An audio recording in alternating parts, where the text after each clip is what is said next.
Security guard caught a snake in our apartment complex and delivered it straight to my door. I was just about to scream when floating comments cut in. The male lead got dumped and turned back into his real form just to spy on his girlfriend, and he actually got caught? This is funny as hell. He got dumped and his girlfriend hates him. He's probably gonna cry himself to sleep. Aw, poor little snake can't curl up on his girlfriend tonight. The big black snake looked pitiful in the guard's hands. It secretly sized me up with its slit pupils. I tried holding out my hand, and the black snake stared in disbelief. 2 seconds later, it obediently rubbed its head against my fingers. The moment the guard let go, the black snake shot up from my wrist at lightning speed and wrapped around me tightly. The floating comments popped up again. Miles isn't even worried about scaring Olivia, huh? You can't blame him. 10 guards chased him halfway across the complex and hit him with their batons. Even a handsome snake man would lose his fight after that. Yeah, getting hit more than 10 times is harsh. If Miles weren't ridiculously lucky, Olivia would already be moving on to someone else. At the same time, the guard said, "Miss, you're free to keep pets, but you can't let a snake that big just wander around. You're gonna scare somebody. If I hadn't suddenly remembered seeing this snake sunbathing by your window earlier, we would have killed your pet and made a pair of boots out of it." As soon as the black snake heard that, it shuddered and dove straight down my collar. Whoa, not fair. I want Miles's point of view. Me too.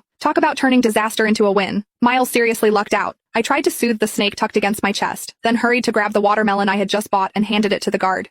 "I'm really sorry. It won't happen again. Here, it's so hot out. Have some cold watermelon." The guard looked a little happier with the watermelon in his hands. He gave me a few reminders and left. I was about to close the door when I felt the black snake burrow deeper. It even flicked its tongue. Damn it. Breaking up with Miles Richardson really was the right call. This jerk of a snake man pretended to be a normal human while dating me, and he wouldn't even let me touch him. Yet when he wanted to take advantage of me, he never once hesitated. I tried to pull the snake out, but it stubbornly wriggled farther in. That slippery, warm sensation glided over my skin. I had felt it in my dreams more times than I could count.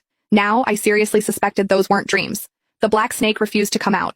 In the end, I had no choice. I let it curl up against me and fall asleep. Miles can finally sleep well. Ever since breaking up with Olivia, he hasn't been able to eat or sleep. He drank himself numb until he finally couldn't take it anymore and turned back into his real form just to see her. I peeked down through my collar at the black snake nestled inside. I didn't get it. Sure, I was the one who suggested the breakup, but he agreed to it too. The reason was simple. Miles wouldn't let me touch him. Imagine dating a guy with a perfect face, long legs, and abs, just to have him tell you he didn't want to get intimate with you. For a while, I even wondered if something was wrong with him, or if he was self-conscious of his size. But every time things almost crossed the line, Miles would grit his teeth, get up, and march into the bathroom to take a cold shower, leaving me alone in the bedroom to clean up the mess. Back then, I thought he must be in love with someone else, and he was saving himself for his one true love. Because of that, Miles and I ended up in a huge blowout fight. "Miles, are you even a man? If you are, then touch me." Miles clenched his fists. A long silence passed before he finally said, "I just want to wait a little longer, until you're ready to accept it." Accept it? Accept what?